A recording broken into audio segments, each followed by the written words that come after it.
HPI is on the move. Drones. These aerial robots are replacing manned planes. They're revolutionizing warfare by allowing us to see and kill from half a world away. And they're making science fiction a reality.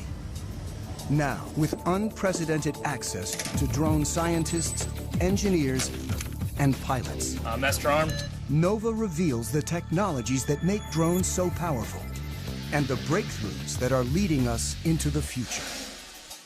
Will drones soon replace even the most sophisticated manned planes and become a part of our everyday lives?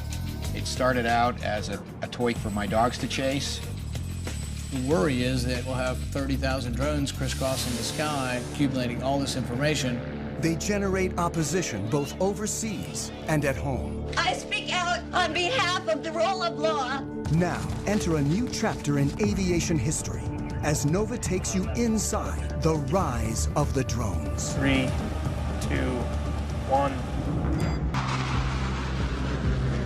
This is the ultimate melding of man and machine. The U.S. has more than 2,300 manned fighter planes. Tiger 2, Dark Star Pictures. And pilots like Matt McDonough have long been our heroes. The best fighter pilots that I've seen are the ones that can make a quick decision when things are happening very quickly. But a revolution is underway as manned planes are replaced by drones. Are we approaching a time when movies like The Terminator become our reality? God, these machines are starting to take over. A time when machines fly, think, and even kill on their own. Drones are aerial robots that carry visual sensors, navigation systems, Target acquired. and sometimes even weapons. They come in all shapes and sizes and go by a variety of names. The United States Air Force uses the term remotely piloted aircraft. They are also known as unmanned aerial vehicles, or as the media likes to call them, drones. Already, the Pentagon relies on a family of more than 10,000 drones, usually to spy, but sometimes to kill. Small enough to fit in a soldier's backpack, the 3-foot-long Raven is the most widely used spy drone in the world. The stealthy Sentinel provided crucial intelligence in the raid to kill bin Laden. The killer Predator has flown thousands of missions since 2001. And the giant Global Hawk can stay aloft and spy for up to 35 hours. The military uses drones to support troops on the ground. 20 seconds. The CIA maintains a covert drone program to find and target individuals. The government claims drones have helped to eliminate up to 70% of Al-Qaeda's top leadership.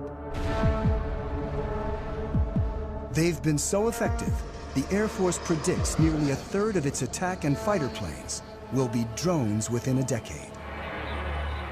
Planes can fly longer, they can pull more Gs, they can be more precise when they bomb if a human is not in the cockpit. We're entering a new era when the supremacy of even the most advanced planes is being challenged as engineers take the pilot out of the cockpit. Holloman Air Force Base in southern New Mexico is the largest Air Force training base for operators of remotely piloted aircraft.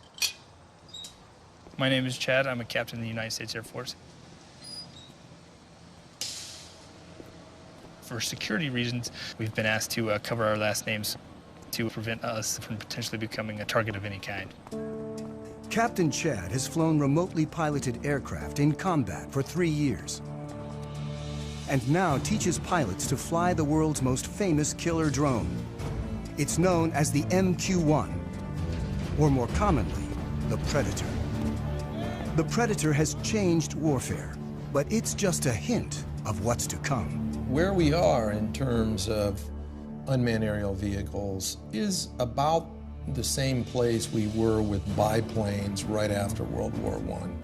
We are at the very, very early stages of realizing what the potential of unmanned aerial vehicles are. Unlike complex fighter planes that are engineered for speed and agility, the Predator is built for endurance, so it needs to be light and efficient. It's the weight of a pickup truck or so, about 2,000 pounds, and it's balanced pretty evenly on the wheels. And with one hand here, I can lift it up and set it back down. The propeller-driven Predator cruises at only 84 miles per hour, and its four-cylinder engine burns about 300 times less fuel than a fighter jet. I can't say exactly how long it can stay up, but it is possible to stay up over 24 hours. A typical fighter plane can only fly for about 2 hours without refueling, and short, angled wings keep it fast and maneuverable. But the Predator hovers 5 miles up, often in uncontested airspace, and its long wings maximize lift. So as you can see, it's got some flex to it. With no pilot to protect, a remotely piloted aircraft is much lighter and simpler than a manned plane. On a fighter, the pilot's support equipment and ejection system alone weigh as much as a Predator, which in place of a cockpit has a satellite control system. It's essentially the brains of the aircraft. It gives us the ability to communicate, control, keep link with the aircraft, and navigate it. The Predator's sensor ball carries daylight and infrared cameras. We can easily make out people from 5-6 miles away. The sensor ball also guides the Predator's 2 Hellfire missiles. From right here, we fire the laser, and the laser spot hits the ground, and then once we fire the missile, this is the seeker, so this seeker will find that laser spot on the ground and travel to that spot, giving us a very precise capability of employing weapons. When conducting missions, remote pilots work out of small trailers on the ground. They control the Predator by satellite. This link is what makes it possible to take the human out of the cockpit and fly from virtually anywhere on the planet. It's tight, about the size of a normal shipping container. And a shift, it could be anywhere from 2 or 3 hours up to 8 or more hours, depending on the situation.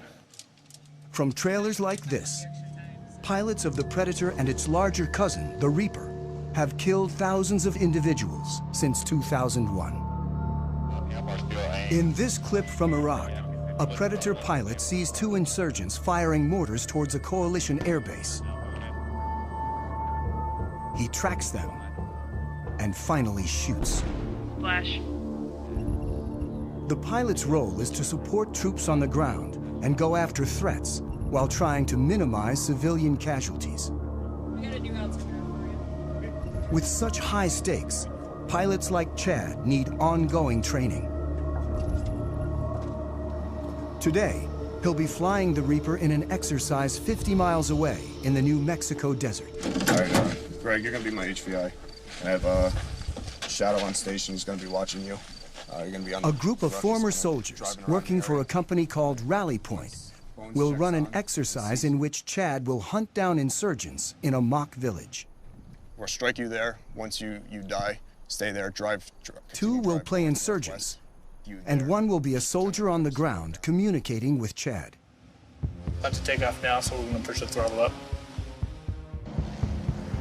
And there we're up in the air.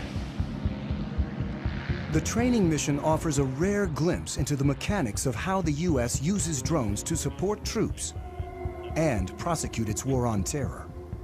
The goal is to make it as realistic as possible so pilots can avoid mistakes when in battle. They should be checking in here probably in the next 20 minutes or so. It's going to be a MQ-9 Reaper. If they're at 25,000 feet, which they generally work, we're not going to be able to see them at all. It takes about half an hour to reach the mock village. Drones like the Reaper can fly on their own using autopilot and preset GPS locations. But the Air Force still keeps human hands on the controls at all times. People have this concept of either it's a manned plane and the pilot's doing everything, or it's an unmanned plane and it's something out of the Terminator movies. The reality is it's in the middle right now for both the manned and the unmanned planes. Our mind tries to put it in terms of robot or human, but the reality is a mix. As Chad pilots the Reaper, his sensor operator, Jay, controls the cameras and lasers. On the ground, The fake insurgents enter the village as the Reaper hovers miles above. Bones 3-4, rally 2-0, stay status.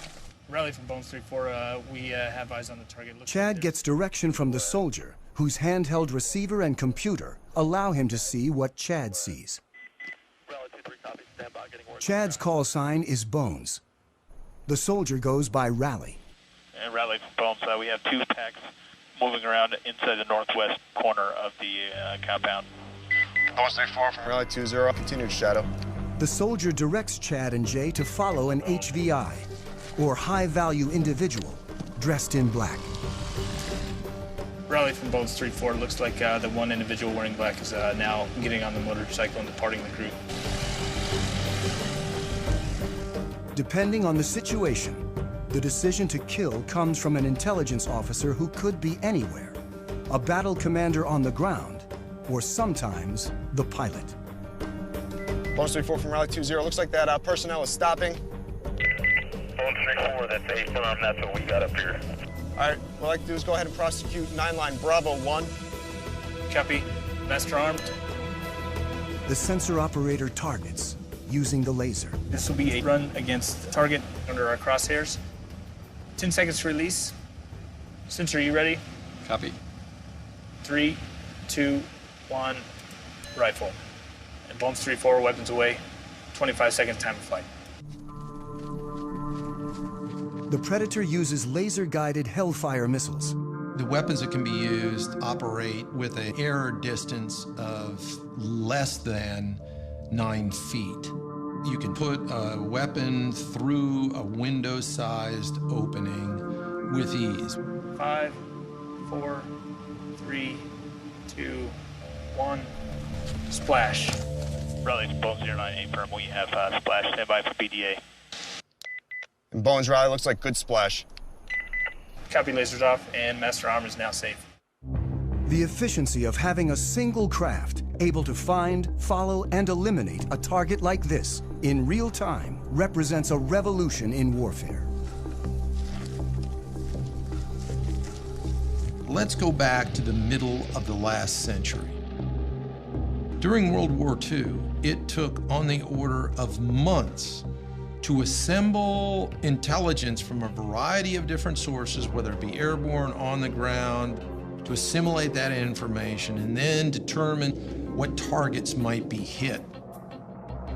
Then it took hundreds of aircraft and literally thousands of bombs to go out and attack a target using that information that had been developed over a period of months. Today, with the capabilities all wrapped up into one vehicle, the Predators and the Reapers in particular, you can accomplish that find, fix, finish cycle in a matter of single-digit minutes.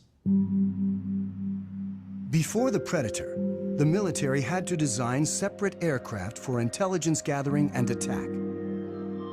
Reconnaissance was key, and after World War II, engineers built ultra-sophisticated spy planes. They went faster and higher than ever before to make sure the pilots and the information they gathered didn't fall into enemy hands. The SR-71 was triple sonic. In other words, it go over Mach 3. Max recorded altitude was 85,200 some feet. And there are several of us that have gone higher than that. Pilot Tony Bavacqua is one of a select group of men to fly the SR-71, a titanium spy plane built during the height of the Cold War that could take photos of the ground with 12-inch resolution from 90,000 feet. Literally faster than a rifle bullet. Even missiles were too slow to catch it. I was the first person in the SR-71 get shot at, and it was over Hanoi. You got an airplane that's going 2,300 miles an hour, and it's very, very difficult to even come close. They figure that the missile exploded about a mile below me, and we're in and out of there in no time. Thank God. The cost of such speed was that the SR-71 needed to be refueled every 2 hours. But there was a slower alternative called the U-2. Bavakwa is one of only 12 pilots to have flown both operationally. I was very proud of being a U-2 pilot because of what we have done and what we're still doing. It's just a magnificent platform, does excellent reconnaissance. Still widely used today, nearly 60 years after its introduction, pilot endurance limits U-2 flight time to 12 hours. It's pretty demanding on their bodies. They have to wear a special high-altitude suit for it, and then it whites them out for a good couple of days. It fatigues them quite a bit to go that high. Manned spy planes are not only limited by human endurance, they also bring the risk of pilot loss. In 1960, Bavakwa's friend, Francis Gary Powers, was shot down while flying a U-2 over the Soviet Union. It was a propaganda field day for the Russians. Powers' cover story was that he was on a meteorological flight. Frank Powers tried to say it was a weather flight, but there was miles of film. And so it was easy to discern what he was doing. Khrushchev denounced the United States with every epithet in his vocabulary. He summarily rejected all attempts of the West at reconciliation. Powers was imprisoned in Russia for more than 2 years, creating a major international incident and clearly demonstrating the need for unmanned spy planes. It was a development from the pilotless aircraft principle. Guidance was by radio from an accompanying aircraft. After reaching altitude... As early as World War II, once at altitude, airplanes could be controlled by radio signals after the pilot bailed out. But for decades afterwards, before GPS, drones were limited by primitive autopilots and navigation systems. In the 60s and 70s, drones crashed constantly, including the most advanced unmanned aerial vehicle, or UAV, the Aquila drone, that averaged a crash every 20 hours. It was a small propeller drone that would fly over the battlefield and gather information and beam it back to you. The problem is, back in the 70s, the technology wasn't ready yet. It was a $1 billion program by the time they got just a couple prototypes. I was frustrated that the U.S. could not make UAVs really work. Abe Karam is the father of the Predator. This is one of 2 small UAVs built in my garage between 1980 and 1983. I was borrowing $18,000 a year from family. That's all we had. Everything was built with the lowest possible technology. We were trying to show that if you design the best you can, then you are going to get performance by design. On his first prototype, the Albatross, Karam placed the engine and propeller in the rear so they wouldn't interfere with the delicate sensors up front. And the inverted tail is also still visible on its famous descendant. Down-deflected tails are there to protect the prop, so when it tilts back, it's hitting the skids and not hitting the propeller. An ex-fighter jet engineer, today Karam designs and builds planes at his company in California. In the 70s, when he started working on drones, he realized that without a pilot in the seat, a whole new world of design possibilities opened up. Other unmanned aerial vehicles of the time were still too closely modeled on manned aircraft. I said, I don't like what I see. I'm not going to take the engine, and I'm not taking the prop, I'm not taking the landing gear, I'm not taking the computer.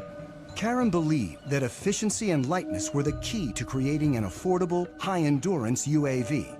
So first, he gave his craft long wings to prioritize lift over speed. When you want to be efficient, you want to be like the soaring birds, very long span wings. The albatross is the best gliding bird, is 20 times more span than the cord. And my albatross, the UAV albatross, was close to that. Karam built the Albatross from scratch in his garage. He modified a go-kart engine to burn only 1/10 of a gallon of fuel an hour, and Albatross soon evolved into Amber, a 15-foot-long, 28-foot span UAV with 38-hour endurance. Karam relied on seed money from DARPA, the Defense Advanced Research Projects Agency. Its early investments in artificial intelligence and other technologies led to countless civilian uses and made modern UAVs possible. In the 1970s and 1980s, with significant DARPA impetus and some DARPA funding, a variety of new technologies emerged, including the Global Positioning System, long-range data links, lightweight computer equipment, and composite materials, as well as satellite communications and digital flight controls. The Albatross, the Amber, were the harbingers of the modern era of UAVs. We were a total team of 3 people, and we proved a lot of what we wanted to prove. Secretary of the Navy and the head of DARPA, they said, okay, you fly 500 hours, how many are you going to crash? We ended up not crashing any in the 500 hours we did for the military. Karam's Amber prototype never went into full production. But after a number of incarnations, by the mid-90s, his design became known as the Predator. Do not handle the missile by the strakes, wings, fins, seeker head, rocket motor, nozzle seal, umbilical connector housing during loading to prevent damage to equipment and or injury to personnel. My UAVs were not meant to be armed. It was really built for the Cold War, when we had the big tactical challenge with so much artillery on their side, so much artillery on our side. Ready? With 2 large armies facing off, UAVs could be used for espionage, but not attack. Then, after 9/11, America started targeting individuals. Now we are fighting non-state enemies, so it starts making sense to arm the UAV, which is not my intention in the beginning. In October 2001, an armed Predator changed warfare forever. I was the commander of the air operations against Afghanistan, where we actually used, for the first time, a weapon off the MQ-1 Predator. The advantages were enormous, order of magnitude beyond where remotely piloted vehicles had been just 10 years prior in Desert Storm. Since this initial strike, drones have proven so effective that the Air Force is now training more remote pilots than manned fighter and bomber pilots combined. So, playing on the scenario? At Holloman Air Force Base in New Mexico, instructor Major Jason teaches this new generation of pilots. Adam 03, loud and clear. The stakes are high when operational, so they begin on video simulators.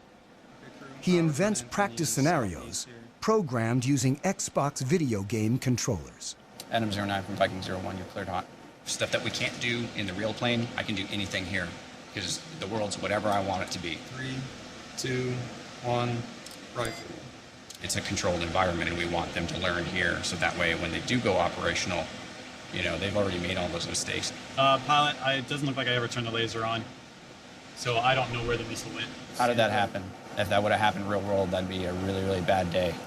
Unlike fighter pilots who train for a minimum of 2 years, remote pilots learn to fly their increasingly automated drones in less than 1. The FAA did a study recently that showed that pilots with real flight experience in manned aircraft are actually worse UAV pilots than those that have no flight experience and really come in off the street. You actually bring in a skill set that you don't need and a set of expectancies that you shouldn't have when you're flying a UAV if you came from a manned aircraft.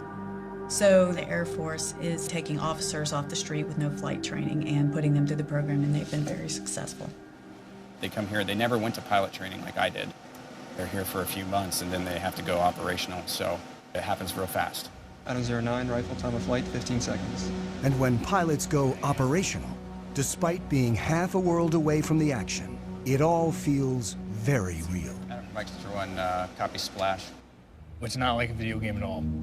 There's no reset button, there's no, there's no turning it off.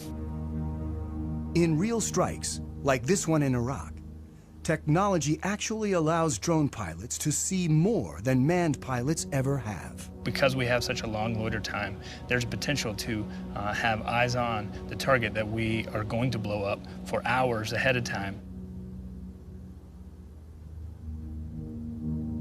we employ on it, strike the target.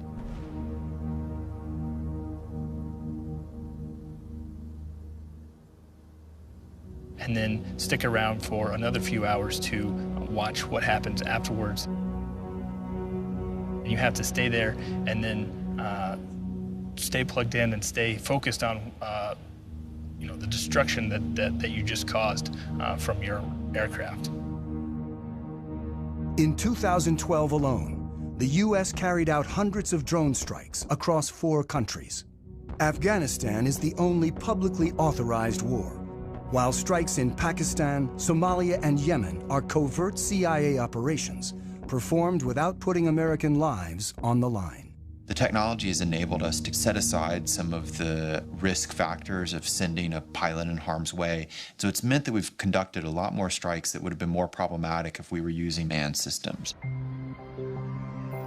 The U.S. claims drones have decimated al-Qaeda's top leadership while causing limited civilian casualties. But the facts are hard to come by. We know fairly well how many strikes are occurring. What we don't know is the details, who the targets were, whether they were actually eliminated, or whether some other people were killed, because verification is very difficult. There are no fully reliable counts of civilian deaths, but some critics claim that as many as 30% of those killed in the broader drone wars are civilians, and that the strikes turn people against the U.S. and violate international law.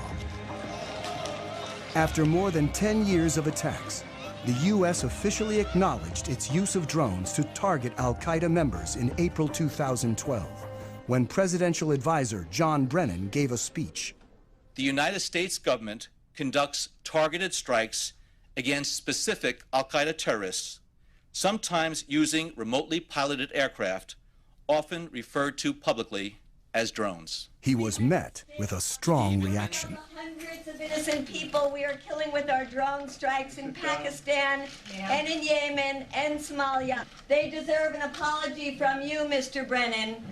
I speak out on behalf of the Constitution, on behalf of the rule of law.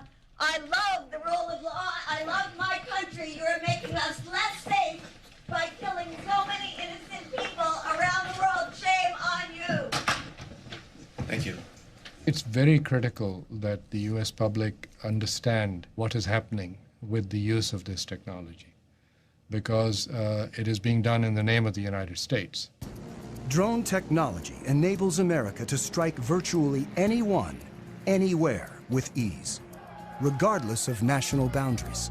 We've seen this deep controversy that surrounds these strikes in places like Pakistan or Yemen or Somalia, and a whole new series of questions for international law. The fact that you're not flying a human being across a national boundary still makes it an invasion of a country. We've entered an era where we are conducting an array of operations using unmanned systems that in a previous generation we would have called war, and we would have treated like war. When you're conducting more than 300 airstrikes into a country, you're conducting the equivalent of at least an air war campaign, but we don't call it that now. Drones can strike with pinpoint precision, but their visual sensors are limited in ways that lead pilots to make mistakes. As they stand now, the limitations they have with the Predator is not being able for the pilot to look around and see what's going on. When the operator zooms in to see detail, it's like looking through a soda straw, and the pilot loses the broader picture.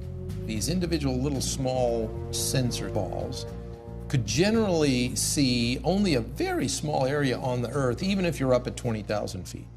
I can't look out and see that maybe there's something else going on outside and around me. So the crew's grasp of the situation can be limited. And when they zoom in, they sometimes lose sight of key details on the ground. This secret 2010 transcript, obtained by journalists through the Freedom of Information Act, reveals what can go wrong. While supporting forces on the ground, a Predator team mistook a convoy of Afghan civilians, including women and children, for militants. The pilot asks, "Is that a rifle?" The answer is, "Can't really tell." After hours of monitoring, the ground commander calls in a strike. And 23 civilians die, in part because of limitations of the sensors. But engineers are working to create new sensors that can see more in greater detail than ever before.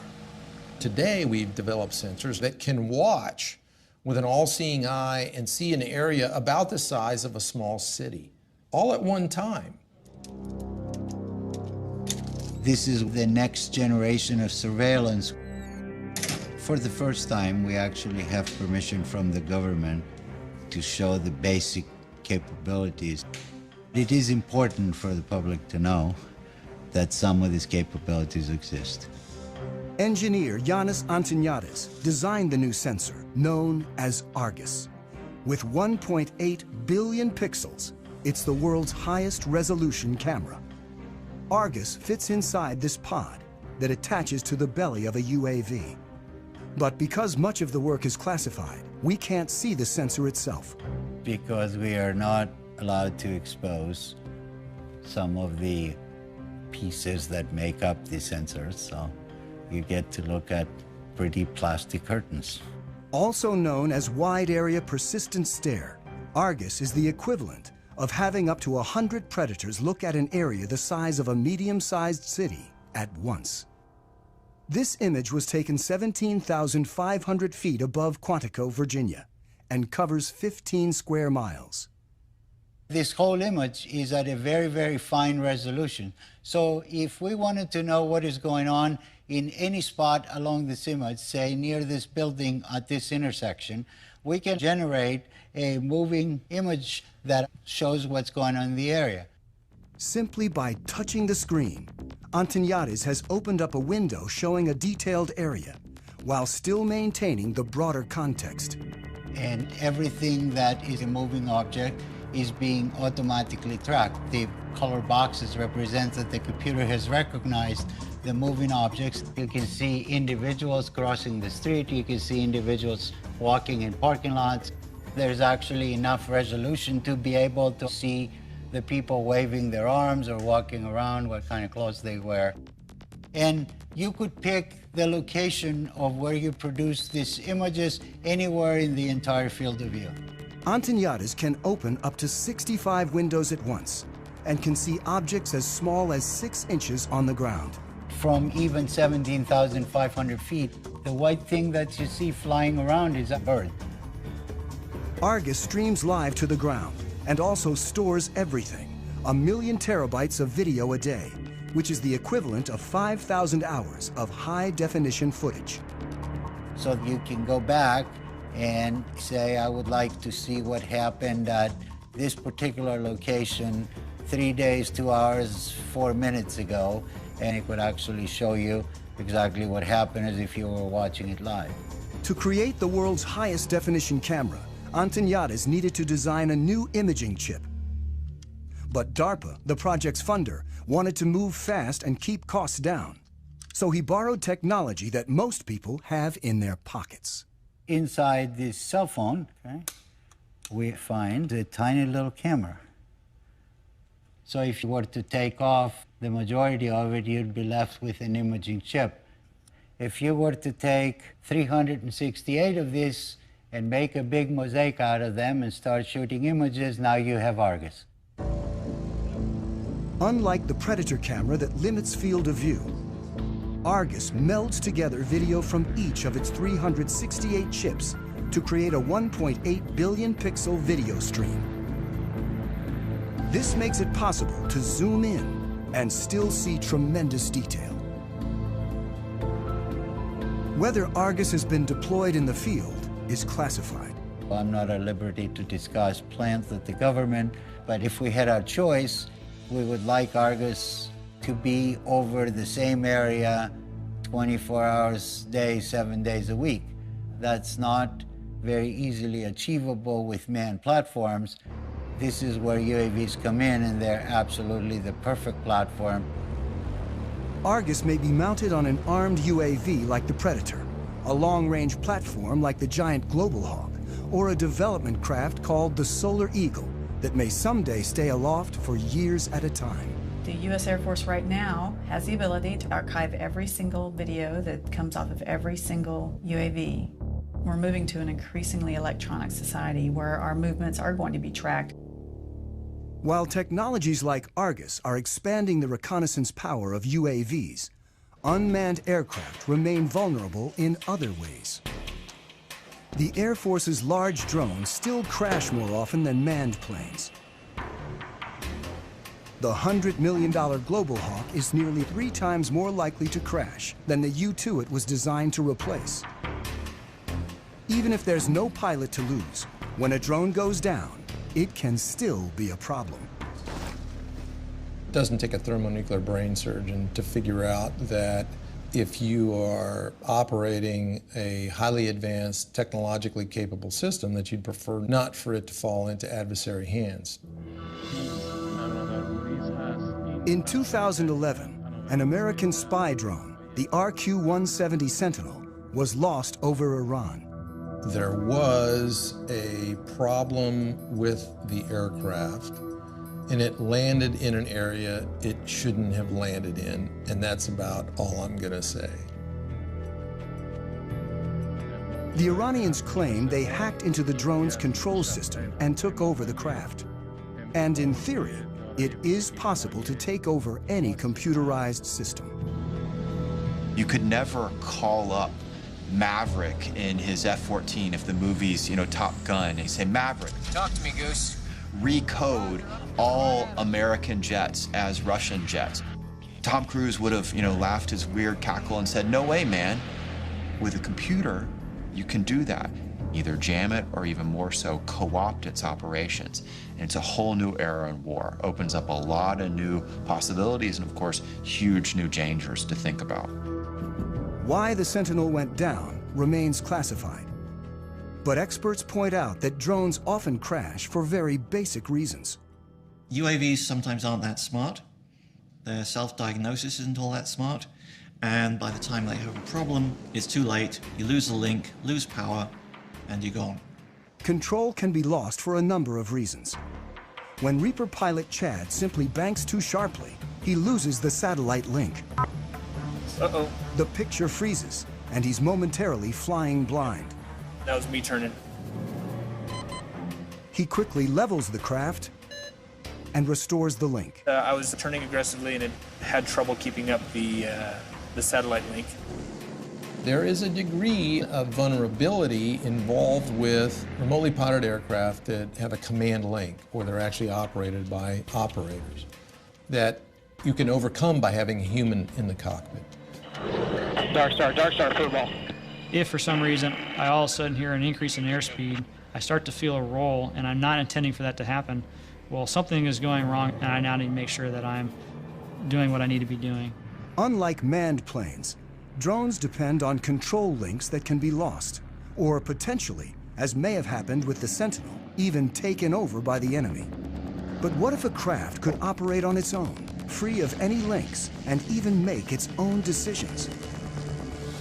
In a lab at the University of Pennsylvania, Vijay Kumar is funded in part by the military to create autonomous drones that don't need external links, and like us, can sense their environment. What you see on this robot are these two chips here, which are essentially rate gyroscopes. These play the same role as the semicircular canals in the human body located near the ears, which essentially tell us orientation. So the rate gyroscopes that are on board can actually measure these angular velocities at thousands of times a second. This chip here is the accelerometer, and this allows the robot to sense accelerations in the lateral direction. So these are analogs to the otolith organs that measure acceleration in the human head. When a human pilot feels an unexpected change in acceleration, he knows to adjust the aircraft. And the robots do exactly the same thing. The sensors adjust the craft by changing the relative velocities of the rotors and allow the drones to follow a leader with precision. A fundamental problem in coordinating multiple robots is the ability to maintain formations. What a robot has to do is determine where its neighbors are and figure out what the relative position is, and then monitor that relative separation very carefully. You only need to tell one robot how to move, and the other robots essentially maintain formation by just keeping a specified relative distance. In the figure eight, they come within inches of each other, so they have to combat aerodynamic effects from their neighbors, and they have to have very, very precise control. And all that is done autonomously. The precision of the robots allows them to do some things more quickly and accurately than human pilots can, like predict the movement and the shape of an object and adjust accordingly. In terms of acrobatics, I think it'll be hard to beat what a robot can do. The neuromuscular system in the human body, there may be delays of the order of 80 milliseconds to 200 milliseconds before you actually take an action in response to what you see. Well, robots have this unfair advantage. They can do these computations hundreds of times a second. So your delays are of the order of a millisecond and perhaps even less.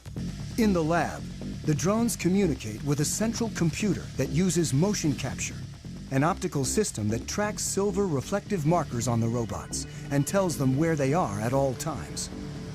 But soon it may be possible to cut the cord. And they've already developed another autonomous drone that can go anywhere on its own. The holy grail is to do all of this without any kind of external sensing, without GPS. And in principle, we can do it.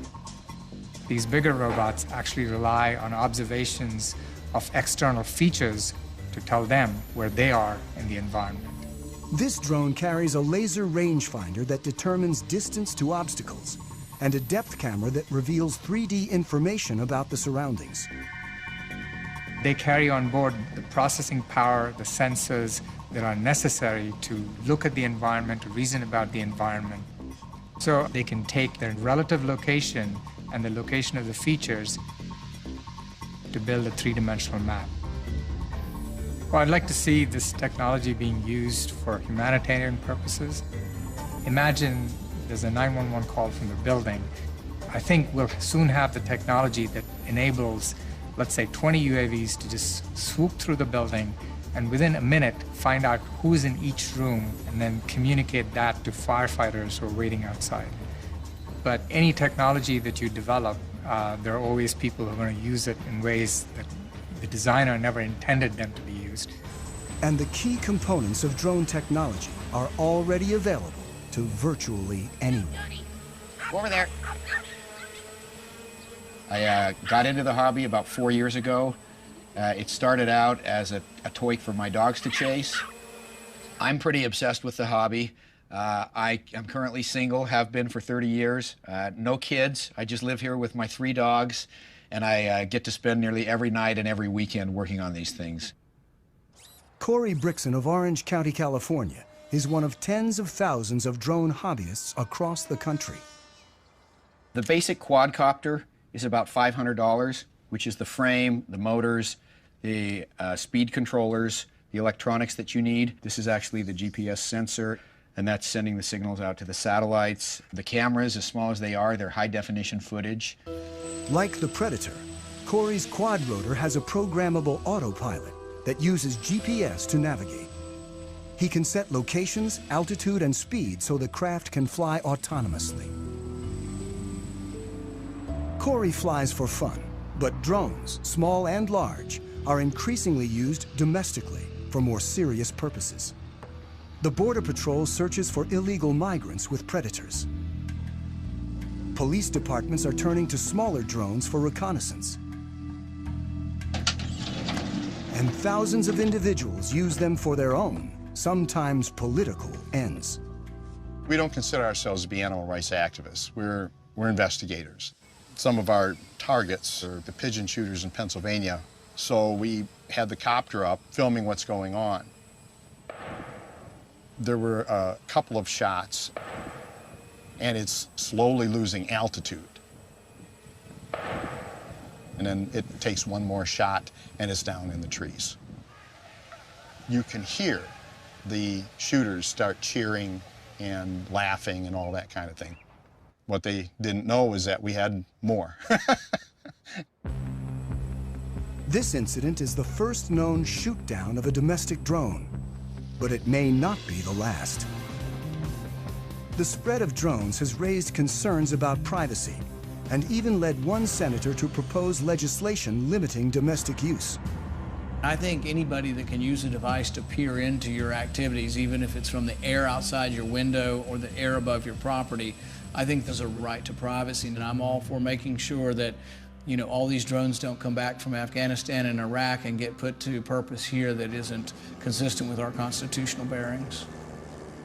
The worry is that in 2 or 3 years, we'll have 30,000 drones crisscrossing the sky, accumulating all this information. It's a game changer, but it's not just an American revolution.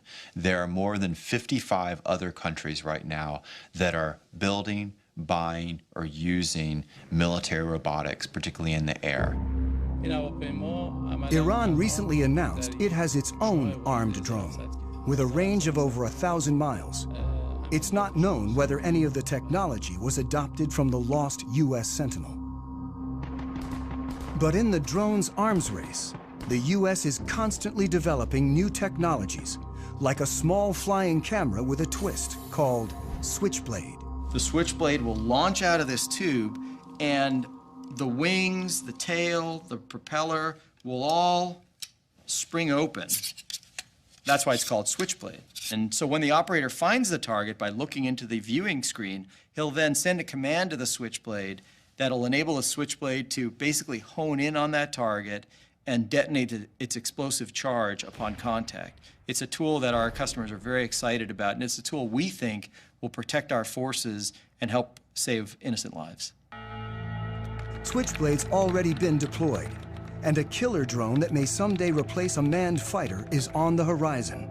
And it's really about a decade ago, some folks got together and they said, what if we want to put unmanned aircraft on an aircraft carrier? How do we do that?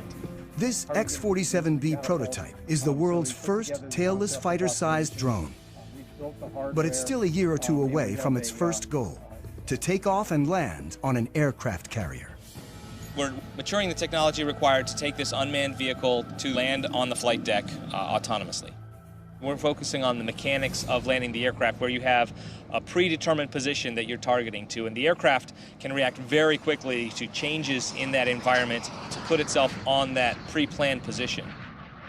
The system has a lot of sensors, a lot of instrumentation on it, so it knows how all of its subsystems are behaving. It knows how its engine and all of its control surfaces are performing at any time. It'll turn where we expect it to turn, it'll come back when we expect it to come back, and it'll land on the runway that we planned. Drones are no longer just eyes in the sky, and someday UAVs like the X-47B may be involved in sophisticated attacks alongside manned jets. It's the idea of the mix, the team working together. That's probably the future. You won't see every plane on the aircraft carrier be one of these. So right now the vision is, oh, we'll just have one or two. But when they get them and maybe they prove more useful, then it may be, well, we don't want one or two, we want a squadron. It's a lot like if you look at the first use of mechanized forces. Originally it was lots of horses and just a couple of trucks and tanks, and then you saw things change and change and change over time. We'll probably see the same thing happening with robotics. As drones like the X-47B mature, they'll become more autonomous, likely conducting bombing runs, then more complicated air-to-air operations. Even as policymakers debate the rules of engagement for drones, technology is moving forward toward a time when drones might operate with intelligence that more closely resembles our own. But for now, they can't do what a pilot can. When you get an aircraft like this over hostile territory, you'll have potential targets or threats that will pop up unplanned. So what we haven't done yet is develop the technology that would then react to those unplanned targets or threats. Thank you very much for coming to Pax River today. I think UAVs of the future will certainly be able to exhibit increased levels of autonomy. But I think if you were to ask most autonomy researchers or most AI researchers about whether the rise of the machines type scenario is a real concern. Their response would be, we should be so lucky. And in fact, if we could get little slivers of that kind of adaptive and cognitive capability into systems, that would be a very significant breakthrough over where we stand today. Angry T-class check. I've flown about 2,000 hours, and the missions that I've flown seldom go as planned. There's a lot of pieces that you cannot plan for. Nothing replaces the human being in a tactical environment, saying what to do next and why not this and why not that. Cactus 1539 hit birds. An Airbus 320 with 150 passengers goes into a flock of Canadian geese and needing to land. I can't do it. I'm going on the Hudson. You want to be in a robotic 320 in that situation? Or do you want Sullenberger to land you? Because you can't anticipate everything. This ability to respond to the unknown may be the final hurdle if drones are ever to fully replace manned planes and start making decisions on their own.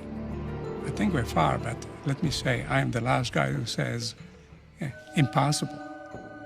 As human ambition drives innovation forward, the only thing that's certain is that the Predator and other drones of today are nothing compared with what's to come. Ultimately, DARPA's mission is the creation and prevention of strategic surprise. So if we are successful, we will all be surprised. Historically, you look at when the Wright brothers first flew in 1903. 100 years later, we were actively flying remotely piloted aircraft. So we're kind of on the ground floor now. There's nowhere to go but up.